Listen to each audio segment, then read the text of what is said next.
Hello, everyone. Hello. Thank you so much for coming. My name's Tom Slater. I'm the editor of Spiked. It's great to welcome you all to this very special Spiked supporters event here in Westminster.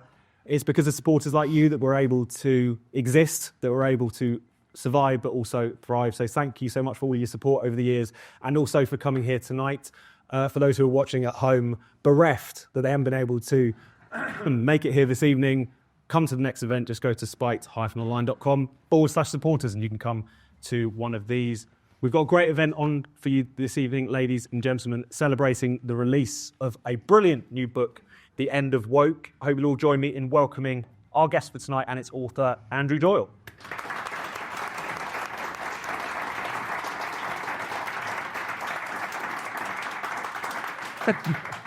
What a nice crowd. There we go. Yeah. How are you doing, Andrew? I'm all right. This is a pleasure to be here. That's good to hear. That's a good start. So the way this evening is going to work is me and Andrew are going to talk up here for a little less than half an hour about the book. Then we'll go straight out for questions from yourselves and another half an hour of that. And then we'll get back to mingling, drinking. You can buy 1 book, 2 books, 3 books, who knows? Maybe even get them signed by the author himself. So, Andrew, congratulations Thank you. on the book. It's a brilliant piece of work, a chronicle of the rise and fall of an awful, awful ideology. Yeah. Terrible period Absolutely. of time. But we hope that it's coming to an end. Before we get into the subject of is it coming to an end, Yes. your thesis in this book, should we talk a little bit about how you came to this particular topic? Yeah. I'm sure a lot of people here will know you primarily as a writer, as a chronicler of woke, also as the great satirical mind behind Titania McGrath, everyone's favourite intersectional slam poet, which I'm sure we'll get into at some point. But when our paths first crossed, you were very much in the arts. You were a stand-up comedian and the theatre and so on.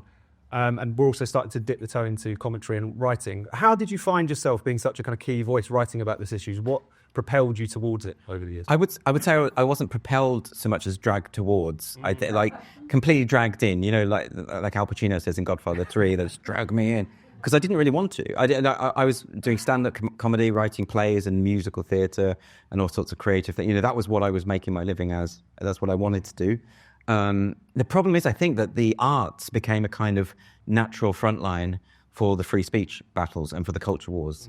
Because so many of the targets, as you know, the woke activism very much targeted the arts as a kind of, I suppose their view was that if we can dominate the culture, we can dominate the world. You know, I mean, it is sort of true that the way that woke activists perceive the creative arts is that they're just another potential form of propaganda, and therefore, if they're sending out the wrong message, they have to be corrected or censored, and we should engineer a situation whereby they are promoting the correct, the approved message. So they very much targeted comedy, and were very successful. I mean, you look at the comedy industry today in the UK, I don't know, you know, who your favourite comedians are, but they're probably not the ones on the BBC. They're probably, you know, if you think about the kind of stuff that is sort of foisted onto the public now, it's almost like, I think it's because the activists are so sort of dominant amongst commissioners and producers, BBC executives. You know, they sort of decide, well, we're gonna choose these comics who represent diverse groups or represent the opinions that we approve of, and we will tell the public they must like them. And they will put them out there. Actually, a friend of mine pointed me out the other day. There was a clip he was sharing of one of these very woke comics doing a stand-up set, not saying anything funny because they never do. Do you want to name names? Or I don't want to name names because I think it's a bit mean. Fair enough. But she was god awful, and has become very successful because it was repeatedly commissioned. But you could see the shots of the audience is that they were all obviously not finding it funny, but forcing themselves into laughter. And my friend said, oh, that's sort of the punishment for the woke, is that they have to sit through these performances and pretend to enjoy it, you know, because this is an ethnic minority person who's just talking. There's no punchlines anywhere, but they can tell from the cadence when they're meant to laugh, and so they sort of do. And it's really depressing because, of course, laughter is an involuntary response, or it should be.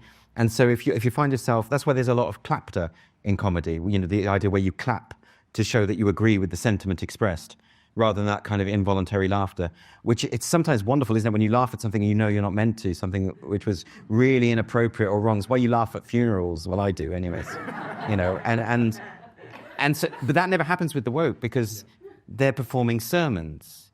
and they're being rewarded for it. And then you've gone into a kind of loop then, because, of course, if you know as an up-and-coming comedian that your only chance of getting on TV, on panel shows, is to convey the correct message, you'll start doing it. And you'll stop mocking certain targets. I mean, this is why I set up Comedy Unleashed with Andy Shaw about 6 years ago now. And we were completely attacked by the comedy industry. They absolutely hate us for it. We did a tour a couple of years ago, and all these comedians started saying, "Oh, if you perform on this tour, you're a scab. You know, you're a traitor." Yeah, the guy who said that actually described it. He said, "I'm an anarchist," and he had a series on Radio 4, which doesn't strike me as all that anarchic, really. So so there's a real problem with comedy. And then there's a real problem with the arts more generally. I don't know if you've been to the theatre recently, but pretty much every production is in some way a sermon up to a point. And you can go and see even I'm a big fan of Shakespeare, as you know, and Shakespeare productions have been particularly mangled through this kind of identity-obsessed monomania, to the extent that we've had the Shakespeare Birthplace Trust last week announcing they're going to decolonise the collection and say that Shakespeare, it's full of homophobic, racist material, And if you're only seeing Shakespeare through that lens, through the lens of what does it say about group identity, then you're not actually reading him at all. You're completely missing the abundance of his art. And by the way, any man who writes 126 gay love sonnets to another man probably isn't homophobic, I would think. but that's by the by. That's by the by. But the point is, it's just incredibly narrow. And the RSC does it. All the custodians, the Globe Theatre does it. It's all about sort of diverse casting, sort of push. And look, nothing wrong with diverse casting, by the way. But when everyone is doing it for a banal political point, then it becomes it's not radical in any way. That's what I really hate about it. It's utter conformism masquerading as radicalism. Mm-hmm. It's the complete opposite. It's so predictable. In my last book, I made the point about, when they did The Wiz, which was an all-black Wizard of Oz on Broadway back in the late 60s. That's radical, new, at a time when that sort of thing was unheard of, and that would have been exhilarating. But an all-black Hamlet, well, that it's basically what everyone's doing. So it's today. So I think the arts have been particularly affected. Television, certainly. You have various old comedy scenes cut out on streaming services. You get this really paternalistic idea that if things are represented in a particular way, the public won't be able to cope.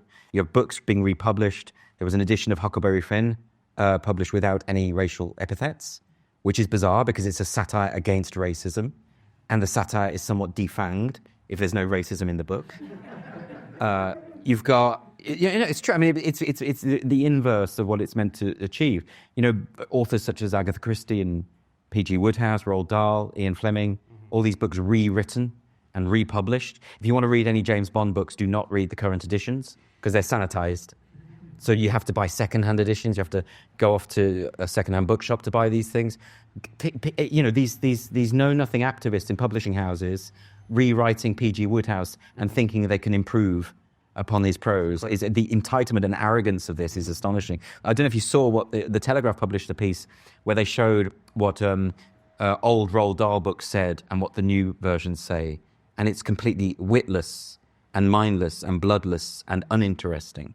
And they've done that because they think that they are improving the world and they're improving his books, and they're not. They're vandalizing them. No, it's incredible. And so to turn to your book, which almost certainly hasn't had a sensitivity reader. No, they would have had a conniption, I think. It would have been, I would have killed them. Walkouts, I'm sure. Yeah. It's a great book. Congratulations on it. And what's particularly brilliant about it is even from the outset, it's a provocation. The title, The End of Woke. Yeah.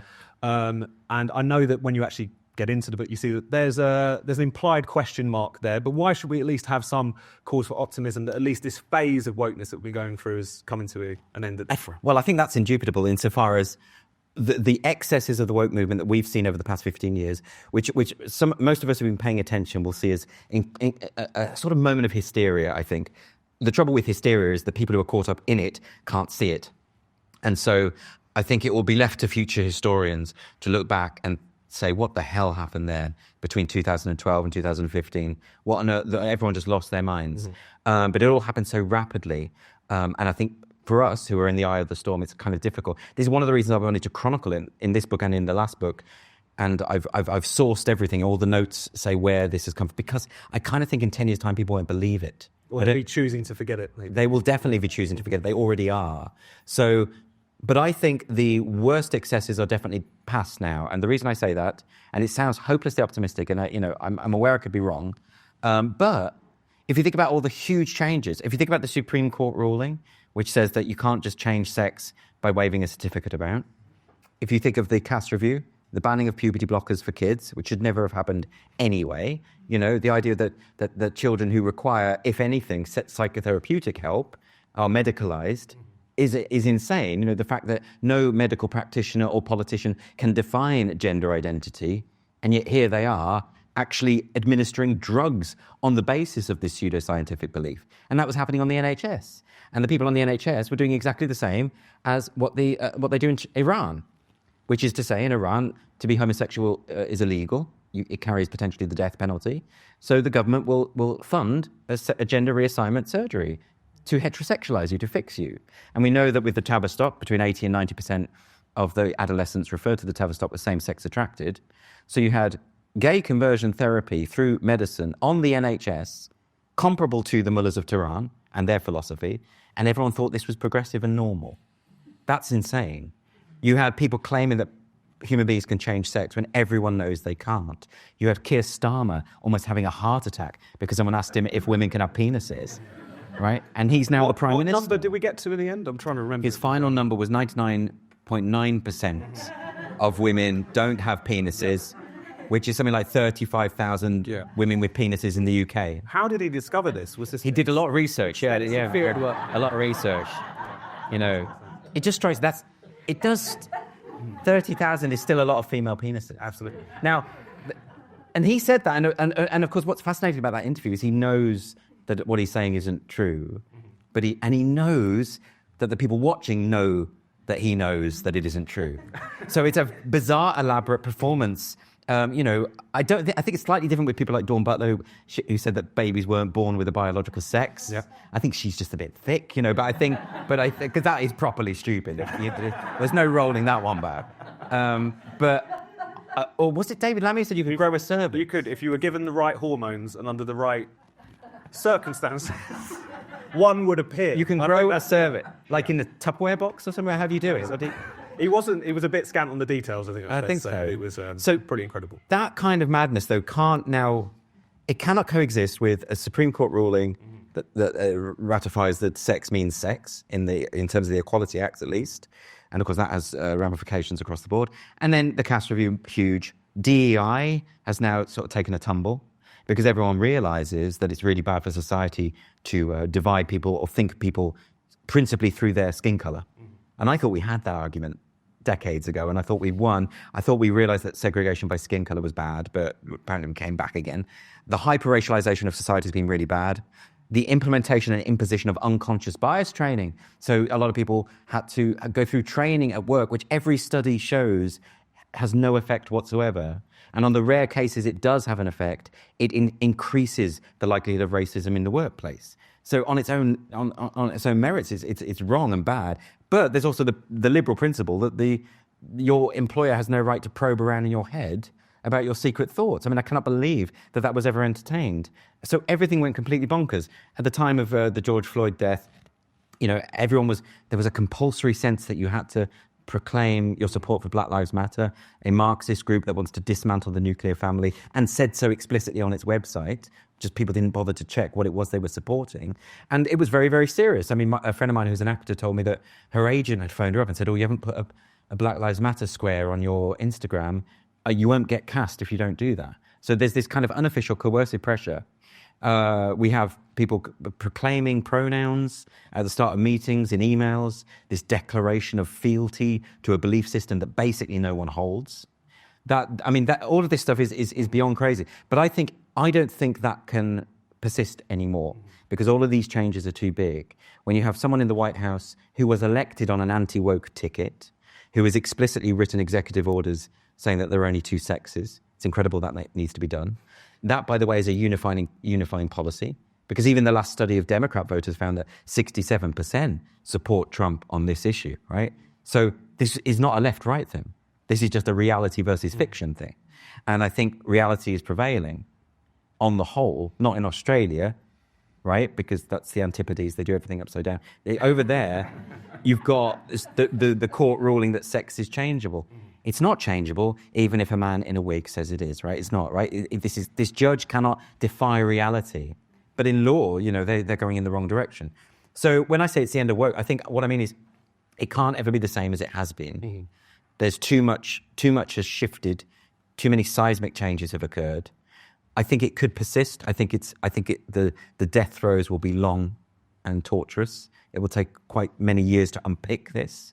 I think we have a situation in this country where all of our major quangos and our civil service and our NHS and our schools and our universities are all so infected with this that the sort of disinfection process will take quite a while. It won't be easy.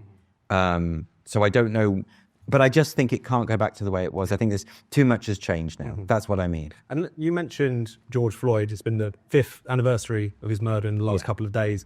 And let's go back to 2020 for a second, because I think it's fair to say that's the sort of zenith of all of this. A lot of the ideas that you've written about in this book and the New Puritans, your book before this, were kind of curdling for decades. Critical race theory in the 70s and 80s, gender and queer theory in the 80s and 90s. But it was suddenly in 2020, in the wake of that horrendous killing, that suddenly it really took over genuine positions of power. You had huge corporate banks pledging to rid themselves of institutional racism. You had Democratic politicians like Nancy Pelosi and Chuck Schumer taking the knee for 8 minutes, which is incredible, politically and physically, given how old a lot of those politicians are. But what was it about 2020 led all of this to just rise up to the very top of society, the people who actually hold positions of power? What was it about that moment? It's partly complacency. There were a lot of people were saying it's the end of woke around 2019.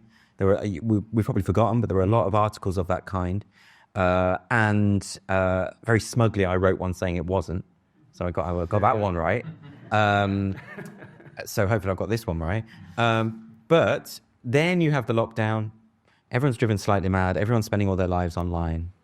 And there's those circumstances. And then on top of that, you have, of course, this killing of George Floyd. And it all just sort of exploded in a sort of incredible way. And it was, I don't think the word hysteria is misused here. I think it was absolutely a hysteria. That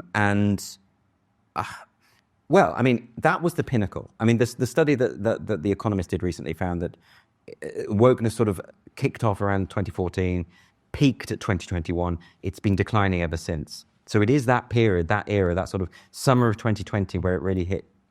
The fact that you had riots in major cities across America where, people were looting shops, committing acts of murder on the streets, and this was being excused by major politicians. And politicians like Kamala Harris were even saying they were going to fund these people's bail, right? So it already went mad. It was already intense. I think the lockdown had a lot to do with it. I think that was. I'm not a psychologist. I don't know for sure. I don't know why various forms of hysteria emerge when they do. I just know that when they do, historically, they're normally quite short-lived, and they normally burn out. In the last book I wrote, I compared it to Salem. Because in Salem, you had a situation where everyone in that village believed it. Most people believed that, or they got caught up in this hysteria that the devil was walking amongst them. But that lasted only about 14 months. And after that period, none of them believed it. And they all said they got it wrong. So it happened. 25 people were killed, lost their lives because of these false allegations by a bunch of girls who were saying they could see the devil everywhere. And then it faded away and everyone apologized, said we got it wrong. And I think the woke movement's going to be a bit like that. And I think the key comparison is that in Salem, it was the figures of authority that went along with it. If the girls had been screaming witch and no ministers or priests or judges said they're right, it would have died and gone away. We've got the same thing. We've had activists screaming TERF, fascist, racist, whatever their words are, their equivalents of witch. And the elites have said, yep, you're right, we're going to go along with what you say. And that, I think, is what's happened. But I think those activists are losing their power now. And I think they're getting desperate. And if you see the protest, the trans rights protests after the Supreme Court ruling, they're doing basically our side a lot of good. Because they are demonstrating, urinating in public and screaming, I'll piss where I like, and punch turfs and sending death threats and rape threats on public forums where everyone can see it. It all screams the right side of history, all that. Right, quite. Absolutely. Like, no one's going to look at that. And people are noticing it now. So they didn't notice all that before. Of course, if you've been on the receiving end of it, you'll notice it. J.K. Rowling said that she has had so many rape and death threats, she can paper the house with them. And all of those are visible, or a lot of them are visible and online, but a lot of people didn't want to see it. They were just I think, was it Graham Norton who said people are just holding her accountable? For what? Right? Since when is a rape or a death threat a legitimate means of holding someone accountable for a start? But also, what has she said that requires accountability? What? That women deserve single-sex spaces, that women deserve rights, that gay people deserve rights, that human beings can't change sex? How is it? I mean, I kind of think in maybe 10, 15 years' time, even someone like Graham Norton might think, what was I defending there? Like, seriously, how did I find myself so on the wrong side of this? Because I just have a kind of innate trust in humanity that with a bit of distance and, when we've all sobered up, we'll see what this was and see it for what it was. And on the subject of having faith in humanity, you start the book and also the extract that we published on Spike today with that incredible moment of Trump in the Oval Office signing this executive order dismantling the kind of men in women's sports horror show that had been taking place. And it did really, surely that hammers home that because this was always a marginal movement, an elite movement, kind of democracy is the killer for this ideology. Yeah. Is that kind of what you took from Lithia? Well, I mean, I've written a section in the book about democracy and about how I connect democracy. I think the woke movement is essentially anti-democratic, which is why I think there were the seeds of it within the Brexit moment, because there you have elites trying to overturn, the biggest democratic mandate in UK history. And similarly, at the moment, this is what you've got. The woke, this is why since the Supreme Court ruling, so many people have said they're going to break the law. They're going to ignore the ruling and carry on. And they're posting all this online where it can be neatly screenshot and used in later court cases, which are inevitable. But democracy, absolutely. Democracy means that you have to listen to what the majority are saying. Woke was never a popular view. The More in Common study says it's at its height, it was between 8 and 10% approval within the UK, 8% in America. So you're dealing always with a minority. Like a minority of people are pro-woke in every generation, right across the board, which means it could never be sustained. It was also asking you to say things that aren't true, that are factually unverifiable. It was asking you to participate in rituals, in statements. You were basically being told to say 2 + 2 = 5, to pretend that you believe it and to pretend that everyone else believes it. So that, I think, ultimately is only sustainable for so long. I mean, even during the Soviet era, when people were asked to lie, they were still finding ways to get around. There's a really good book by Jonathan Waterlow about the way they joked and mocked the regime, even in the midst of it. But he mentions this idea of what he calls cross-hatching, where there are almost two parallel societies that you have to exist in. There's the one that the regime says is the real world, and then there's the actual real world. And we lived in that kind of cross-hatched world, I think, for the last 10 years. So many people I know and respect couldn't admit that men and women are biologically different, even though they knew it. They had to, I even know people who would declare their pronouns in the meetings for an easy life, or because they didn't want to curb their possibility of getting promoted in the future. So all of this stuff was going on. We were told that we lived in this racist hellhole, which is the equivalent of Jim Crow or something, when every reputable study tells us that the UK is the most tolerant country that has ever existed. Not just now, but ever. No, so we're asked to deny reality. People like Sharon Davis now has to write a book saying that men shouldn't be in women's sports. Something we thought we'd won that argument. We thought we'd won the argument that you don't treat people by the colour of their skin, but by the content of their character. That we thought Martin Luther King had won it, or at least, in the decades after that argument was gradually won. And then you have Robin DiAngelo bulldoze in with her White Fragility book, in which he problematizes Martin Luther King and says the colourblindness idea is racist, is white supremacist.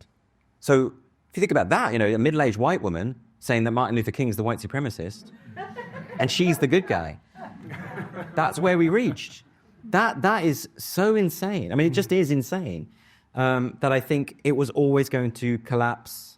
I know this was a question about democracy. No, not at all. But it's an unpopular. My point is, it's a top-down imposed movement. It was never had popular support. You couldn't vote it out because it was in the Tories and Labour. The Tories presided over all the worst aspects of this. So to say this is left and right is complete misnomer. It was just everywhere, and it still is everywhere. But now more and more people are alert to the problem. And I think it's also once you go after kids, I think that too many children have had their lives ruined and, been medicalized needlessly. And we're going to get more and more detransitioners now taking legal action, saying, you were the adult, you were meant to protect me, not affirm my delusions, which is what too many people, there should be criminal charges, really, when it comes to medical practitioners. Before we go out to questions from the audience, part of the book is also looking at where the counter reaction, where the counter revolution might also be going wrong. So recently there has been this term which has been generating a lot of discussion, the woke right, popularised by James Lindsay, Constance Kiss and a few others, which is really pointing towards a section of particularly the American right, but I think you could see it over here as well, which seems to be, in certain respects, becoming the kind of mirror image of wokeness, becoming quite identitarian, authoritarian. Do you want to tell us a little bit about that and how big a threat you see that potentially being to liberty, which is kind of at the core of the book? The book is an argument for liberty, for freedom, and for liberalism in the traditional meaning of that term. And I think if you define woke as I do, which is, I define it in the book as a cultural revolution that seeks equity according to group identity by authoritarian means, that, as a definition, of course applies to the left and the right and everywhere in between. You can have authoritarians aren't specific to any political clan. Those who are obsessed with identity certainly aren't specific to any political clan. So of course you can be woke and right-wing. Of course you can. So we're seeing a rise in white nationalism. We're seeing people peddling neo-Nazi imagery. We're seeing very interesting, popular, much publicized debates on podcasts where people are claiming that it's kind of bad that the Allies won World War II, because there is a belief among certain factions on the right that the West, because of wokeness, is a degenerate society, because of the pride parades where there are fetishistic things going on in front of kids, drag queen story. All of this is evidence that the West is degenerate, and effectively that the Third Reich probably should have won. That sounds alarmist, but Daryl Cooper was on Tucker Carlson's show saying that Churchill was the true villain of World War II. That is an identical claim that was made at a conference in Cambridge in 2021 with academics like Priyamvada Gopal and Kehendi Andrews, left-wing, woke academics saying the same thing. Now, isn't it interesting that you have people who are so far left and people who are so far right reaching exactly the same conclusion about the Second World War? That's really troubling to me. And I think it's simply the case I make in the book is that authoritarianism is the easy route.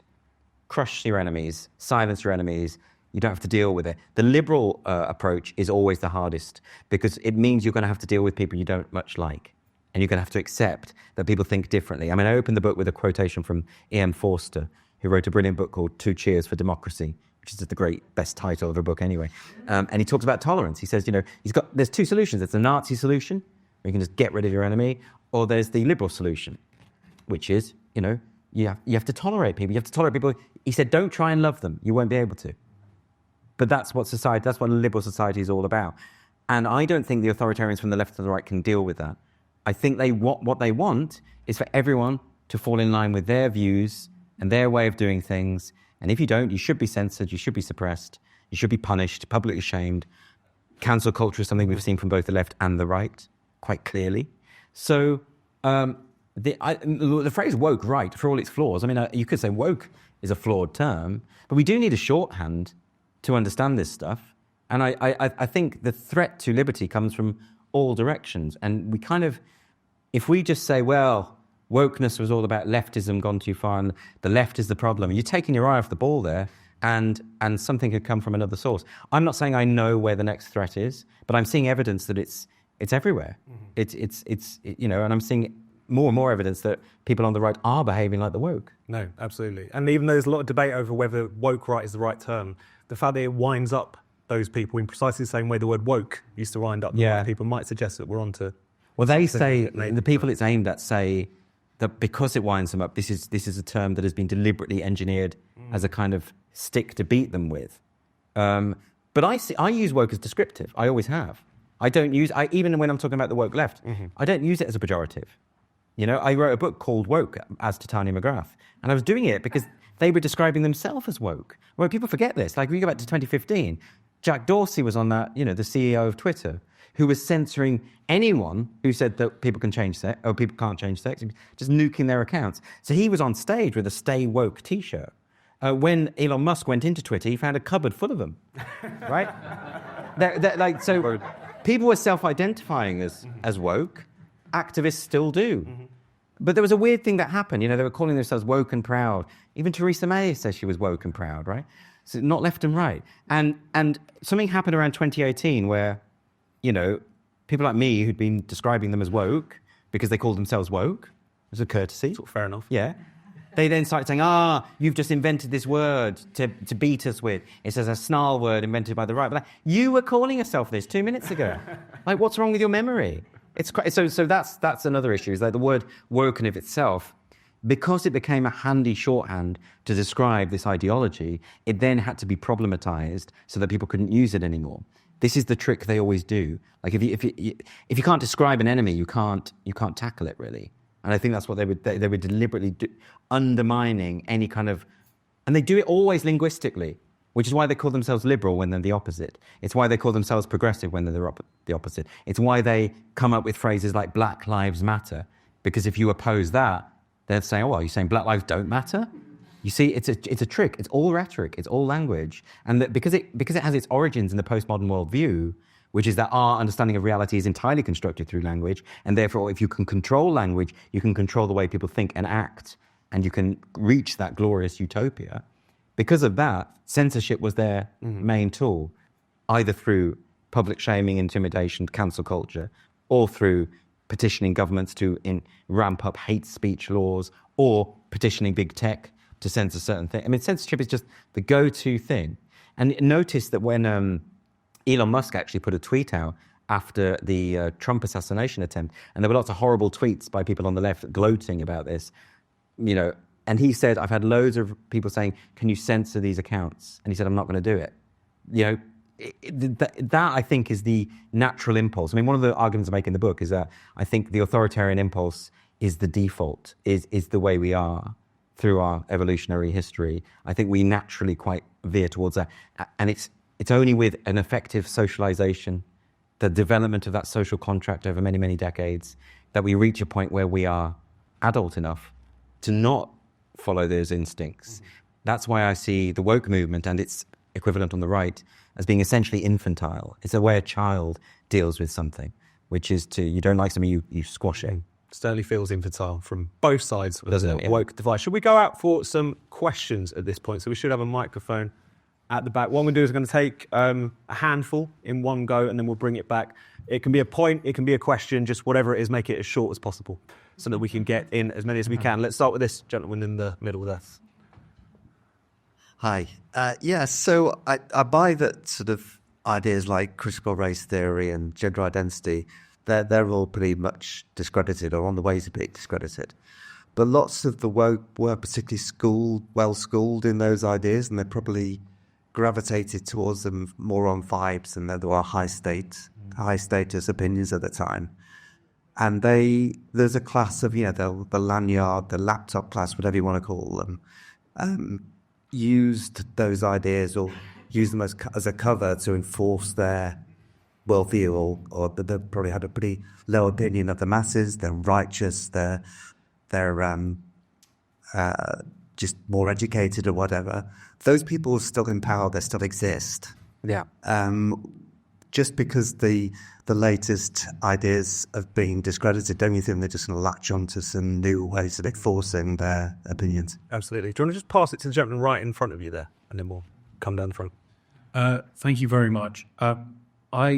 Similar to the last gentleman, I was just wondering about, if you like, the support for woke from influential people like A.C. Graylin, who it was a couple of months ago in which he said that he thought woke was here to stay. He thought that issues like Meghan Markle and having, nasty things were said about her were demonstrative of the fact that woke was very important. And to what extent do you think that people like him will ensure that it survives for a bit longer? Mm-hmm. Thank you. And George, if you want to bring it just to the front here. Thank you. I really, really want to share your optimism, Andrew. Trying very, very hard, but I just can't quite get there yet. I mean, I agree that the kind of the excesses that we saw kind of 2020, 2021 won't be repeated. We won't go back there again. I guess my big concern is that we can row back on the excesses of woke whilst allowing the underlying ideas to actually thrive and continue all the more because we've rowed back on the excesses. So I'm thinking of the kind of political ideas that we mean when we talk about woke, so identity politics, victimhood culture, and even the whole idea of kind of social construction through language. And those three big planks that underlay our woke thinking, as far as I'm concerned, haven't really been challenged to any huge extent. And more importantly, to tap into what the previous two people have been saying, you know, the way that woke thinking has given a moral authority to elites in the past few years, I don't see any other kind of way of thinking, grand narrative, if you like, that's replaced this moral authority, the woke thinking as the source of moral legitimacy, the source of moral authority.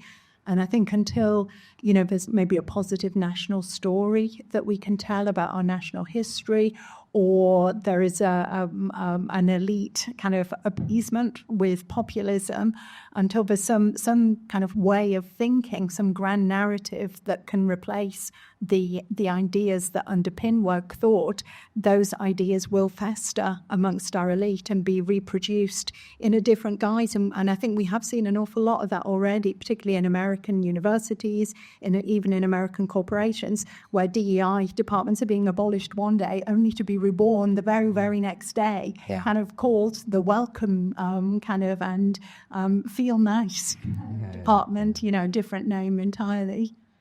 Absolutely. And there was just one gentleman here in the middle then, and we'll come back. I know there's already plenty to get our teeth into, but yeah, just Yeah, you were saying about lockdown sort of caused maybe a heightened or explosion of woke. I'm not sure whether that was the case. It was.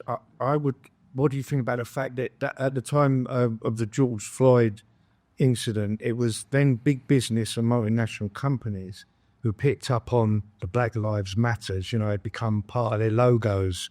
I mean, even in this country, you watch football, and for a while on the TV, there will be a Black Lives Matter logo at the top, and that was pushed by this big corporate idea that it was a marketing exercise, which really pushed woke up. And of course, what that meant was that for employers, that meant, you know, the special, what would they call it? You have to go on courses and things. I mean, I worked in a library, a university library during that period, and suddenly pronoun badges were put on the side. Yeah, we weren't forced to take them, but they were there, and then we had to go on these courses that are awful. But the thing was really pushed forward by the corporate idea of, you know, they could profit. And I mean, even this Christmas, Boots ran one of the most overtly woke adverts. So it was still at its height at Christmas. It was only because of the orange president over in America. And the Supreme Court has knocked it back. But I obviously, all the history before that, I'm just thinking about that point, that where it sort of reached the height was where corporate business saw an opportunity, if you like. absolutely. So Andrew, come back. Well, there's so anything that you want to. Don't feel the need you've got to answer all of it. Well, I mean, a lot of it's connected, and I think the corporate point is absolutely true. Like I say, it was a top-down imposed ideology, and so therefore, of course, when corporate America got behind it, which is another reason to be optimistic, I think, because you've had Jeff Bezos, Mark Zuckerberg, completely going back on where they were before, Disney. I think a lot of this sort of stuff, ultimately, because they're capitalists, they want money, and woke is a guaranteed way to lose it. You know, any film that has a kind of woke messaging just tanks. And they could do that for so long, and then they've realized, actually, we quite like the money. You know, but what Disney did to Star Wars is incredible. You've taken the most lucrative franchise in the history of cinema and made it hugely unpopular, right? And why would you do that? They've had to now say they're not going to do another series of that last god-awful one they did. You know, they recently re-screened Episode 3, Revenge of the Sith, in cinemas. It was hugely popular. It made a fortune because even though it's not good, it's from the pre-woke Star Wars era, So it's just fans desperately grabbing onto something. So I think that absolutely right. Corporate involvement and promotion of Black Lives Matter, and it's the same with every sort of the ruling class, the political class, the media class. When they get behind something, it can really stoke the fires of that hysteria, and I think that absolutely did happen. I suppose I should be clear about what, a lot of people are concerned that it's not going away. The title of the book is aspirational. It's not prophetic. So I'm not saying it is the end of woke.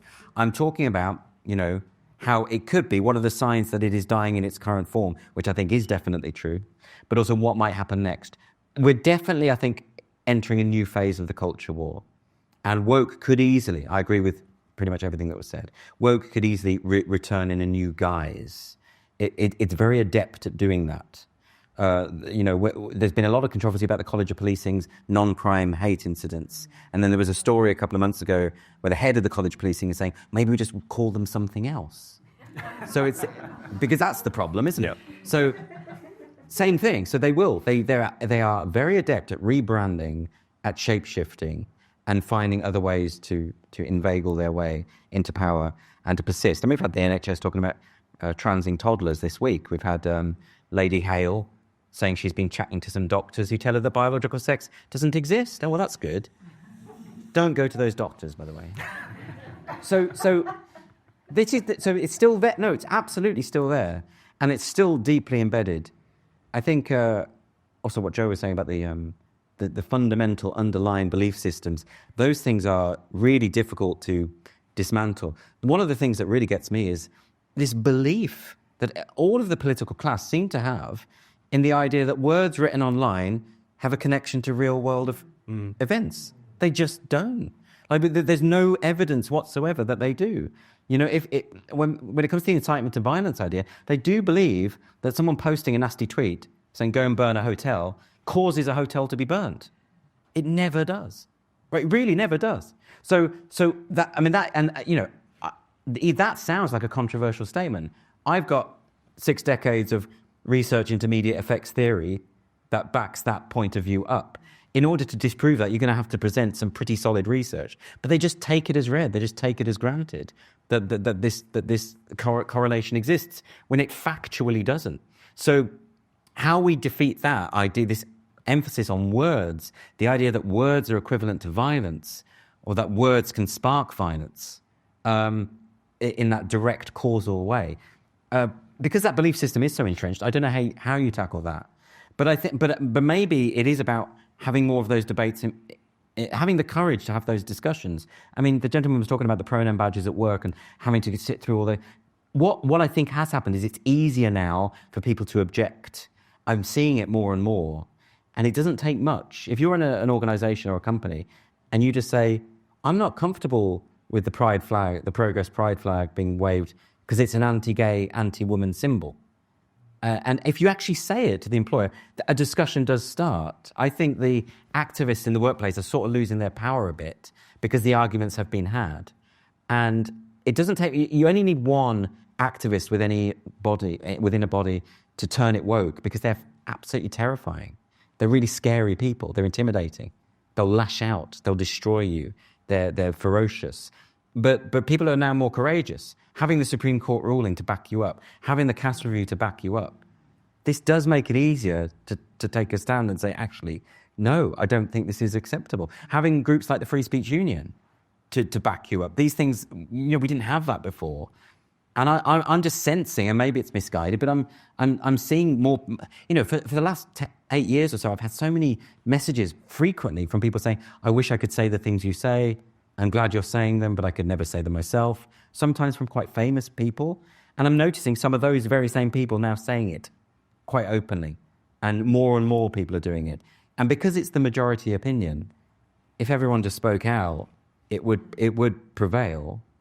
But I agree, the underlying issues of wokeness are still very much embedded, and there's a long way to go. I'm not urging complacency, and I'm not saying this is the end. It's all fine, let's have a party. It's absolutely not what I'm saying in the book.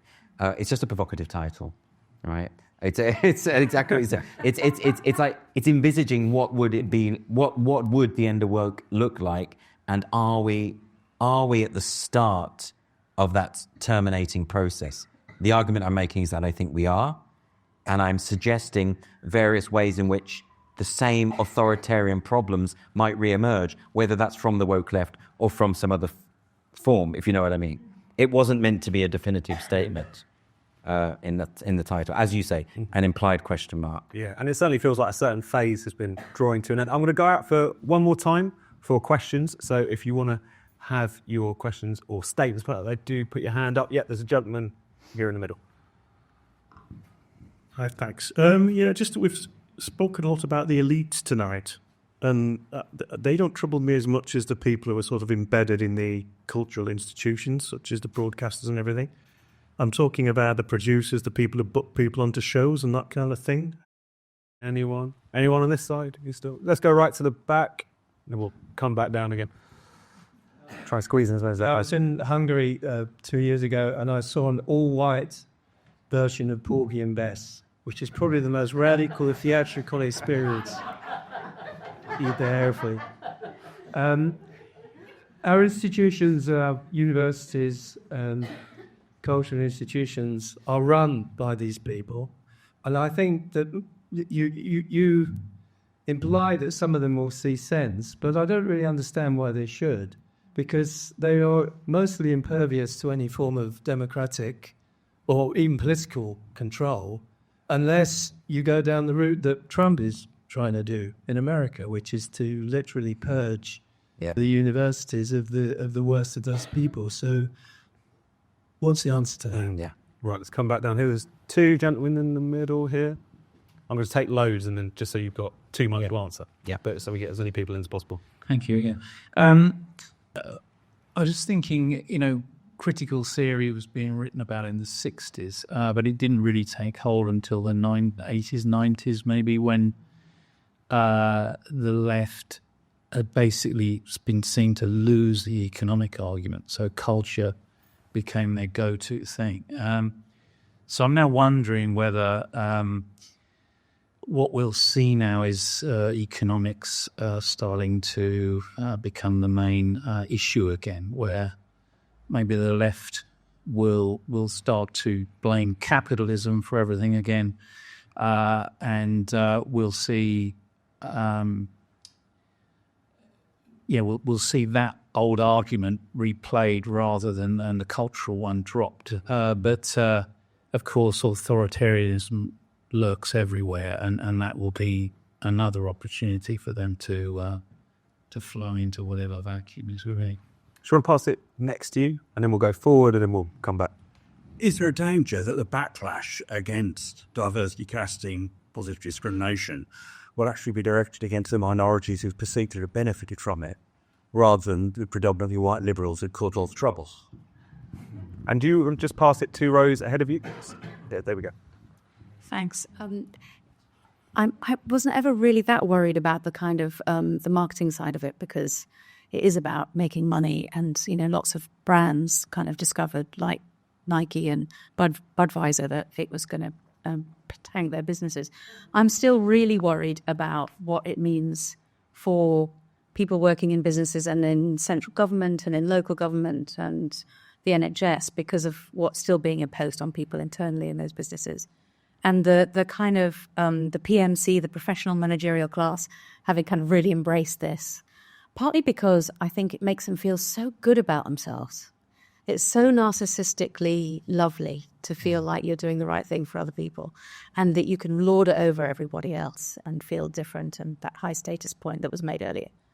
And I mean, even in the business that I work in, it's part of our code of conduct around trans behaviour, but we are behaving towards people who think they're trans, and you could be sacked if you go against that code of conduct. And so I'm kind of interested in what the moral legitimacy piece is what I think that is all about, and I'm interested in what we can do, and the debate and the challenge is one thing, but how we go forward to replace an ideology like that, which is so shallow and infantile, as you say. And for me, reason, rationality, and reality feel like important tenets of that. But I'd love to hear your thoughts no further. It's so tough, isn't it? Because, like you say, you can get fired for something, you could then, with support from the likes of the Free Speech Union, take them to court and you would win because gender critical views are protected in the Equality Act. But who wants to go through all that? It's such a, it takes very rare courage to stand up and go through the tribunals. People like Sandy Peggy and Maya Forstater and all those people who actually we owe an awful lot to, because without their tenacity, without 4 women in Scotland taking the case against the SNP, we wouldn't have this ruling. And, it's not an easy thing to do. It's not an easy ask. And I understand that most people would rather have a quiet life. I'll just write a pronoun and whatever. It's fine. I get it. I think that's right. So I think the courage thing is important, but also the political will. I mean, we're talking a lot about people have mentioned, how do we get rid of these low-level administrators who just don't really think about it and just do it? How do you... I don't think it is... I mean, you're wary of the purge word. Go for it. For historical reasons. But I don't... But I say kill them all. No. I think...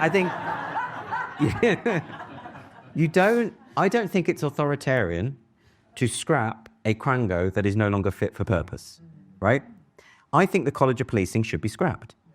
It doesn't work. It's an activist body masquerading as something else. Now, this would be a good example of how we might deal with it, insofar as it shouldn't just be let go. I mean, I was thinking of when Jackie Smith was in the House of Lords having a debate about gender identity.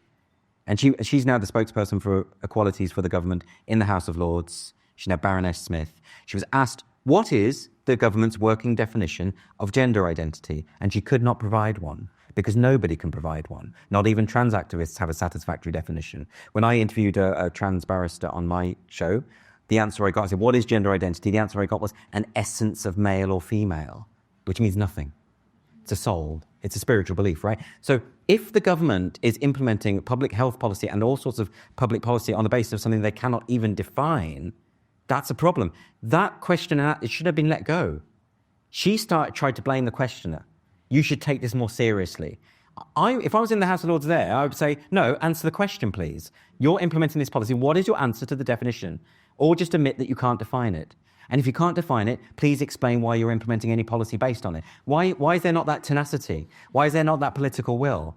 Why do we start the debate and then back away? No, just keep going. Why did the College Policing introduce non-crime hate incidents without a government mandate many, many years after the Stephen Lawrence case, which they tried to connect it to, right? This was activated on a whim by a quango.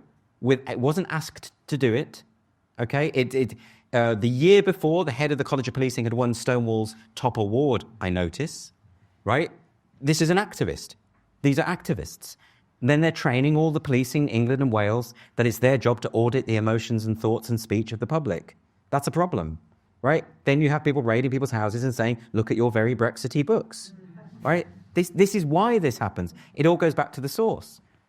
If we're talking about the end of woke and how it might happen, it's a long, long process. It's almost kind of a reverse Gramsci idea, that we have to kind of embed new ideas within... I mean, I've got a whole chapter on education, the importance of education. If we had a generation that thought critically, not that you have critical thinking classes, because I don't think that's possible, but that it's just embedded across the whole educational process, that we encourage people to evaluate their own ideas and to not take anything for granted, and to think of it, to understand the opposing side before you have a debate with them, to not just shout fascist and Nazi, because once you've done that, you've lost the argument. It's very basic core ideas. If that's embedded in education, you wouldn't have adults who have been failed by education making policy. And you would have adults who are able to have a discussion. Some of the debates here in Parliament, it's like, the worst sixth form debating club. People like Nadia Whittam, just Nadia Witless or whatever it is, just standing up and saying ridiculously, just properly stupid. Nadia Witless is good as Trump-esque. I know, that was a Trump-esque moment, yeah. No, but I mean, she says, we're going to introduce self-ID, no ifs, no buts. Okay, what about what about the Karen White character, the rapist who decided to identify as female, got moved to a female prison, then went on to sexually assault 2 inmates? Isn't that included in your no ifs, no buts? How many rapes are okay with you, Nadia? I'd like to ask. Why aren't we having that? Why is that conversation not being played out in Parliament? Because it doesn't. Because they just say the start of the debate, someone raises an objection and it's dropped. And actually, if you have the debate through, if you go through to its conclusion, the asininity of the stance is exposed rather quickly. And so I'd like to see more, Alicia Kearns, Conservative, stands up saying trans people fought with LGBT activists at Stonewall. They led the gay rights movement. No, they didn't. Read a history book. Stop talking about things you know nothing about. And why doesn't someone stand up and say, you are factually wrong? Shut up, I mean, I suppose that's authoritarian, isn't it? Okay. But let them talk. Let them keep spouting it. Ask, where did you get that information from, Alicia? Which book told you about that? Where did you get that from? Let's say, why is it all the photographs of Stonewall have mostly young white gay men? Where are all the trans women of colour you keep talking about? Were they erased out, Stalin-esque? How did that happen? She won't have the answers because she doesn't have the truth on her side, ultimately. So I think having those debates, carrying it through, I get so sick of, why hasn't anyone when the Tories were in charge and 2 successive Home Secretaries said to the College of Policing, you have to stop recording non-crime. It has to stop now. And they just ignored the Home Office on both occasions. And then the High Court comes in and says, you have to stop this now, right? This is Stasi-ish. Didn't the judge say we've never had a Gestapo in this country? Yep. This has a chilling effect on free speech. It couldn't really be clearer than that. But no, because the College of Policing is an activist body, they persist. They just ignore it in the same way that you have all these people saying they're going to ignore the law when it comes to the Supreme Court. So, why didn't no one stand up and say, OK, then we shall scrap the College of Policing and replace it with something fit for purpose? I don't think that's authoritarian. That's just efficient. Why was that never entertained?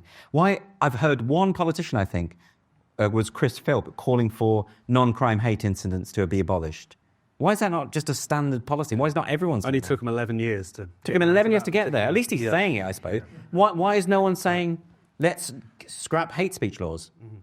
Why are they there? Why do we have a debate in Parliament about the efficacy of hate speech laws? What hate even means? No 2 European governments that have hate speech laws can define hate. When the Irish government tried to put through their hate speech bill the other year, the actual wording on the draft legislation said, hatred means hatred. So completely circular definition that any future government can exploit and say, oh, well, criticism of our government policies is hatred now, right? So you haven't read a history book. You don't know where this leads. It's insane. So we haven't had those debates. We let people get away with it. That's what I mean. Absolutely. And sorry, I'm getting I'm ranting. Not at all, but as we bring this evening to, or at least this portion of the evening to a close, in search of a more optimistic note, I suppose. Yes. If we are looking to bring about the end of woke, to realise the title and its implied question mark and all the rest of it, what do you think we need to focus on, just as a society? The restating the case for liberalism, and by that I mean I outline very clearly what I mean by liberalism because I'm very conscious that everyone who's ever written about liberalism has a different definition and often contradictory definitions. The key values of liberalism that I see are individual autonomy, freedom of speech, freedom of belief, freedom of association, freedom of the press, meritocracy, rationality, equality before the law, right? All of these things that I think, also social responsibility, which is a key aspect of liberal thinking, going way back from Hobbes and Locke and Mill. It's not absent there. I mean, a lot of people say that people who believe in liberty but believe in a free-for-all, that, you can just go an anarchy, that's not what liberalism means. That's license. There's a distinction between what we call liberty and what we call license. Milton wrote a sonnet complaining that people don't understand the difference. I've quoted the full sonnet in the book if you're interested. Right? We need to restate the case for liberalism in a nutshell, being you should be able to act and speak in whatever way you like, right up until the point that you encroach on the rights of others. It's a very simple, elegant, beautiful way of living. It doesn't mean you have to like everyone. It doesn't mean you have to approve. You can even detest people. Hatred is a human emotion that cannot be eradicated by a stroke of a pen, by legislation. So that basic premise, and it's not an ideology, so people think liberalism is an idea. That's not a set of rules. It's the opposite. It's saying you make your own rules. We develop and cultivate a social contract through the liberal system, which takes decades. It takes an awful long time. And we need to, and that's why this will take a long time. But if we can cultivate that through education, through our sort of messy, difficult negotiations towards, and a recognition, which liberals all recognise, that humankind is imperfectible. You're not heading for a utopia. The liberal approach is to deal with issues as and when they arise and stagger on. And that's all you can hope for as a human being. You can't hope for perfection. All of the ideologues, they will tell you they've got the answers. If we implement all of the ideals of Marx, we have our utopia. If we implement all the woke ideals, we have our utopia. Well, there's no more racism. Didn't the Welsh government say they want to eradicate racism in Wales by 2028? I mean, they've actually put a date on it. No. Good luck with that, by the way, because the Welsh hate the English, right? So it can't be done. So maybe just, I think a lot of it is all about, I go back to education. I go back to, if we can bring up a generation who can be well socialized, well balanced, thoughtful, critically thinking adults, none of this could have flourished if that generation was prevailing. Well, here's to a better next generation. Join me in thanking Andrew for it. Thank you very much.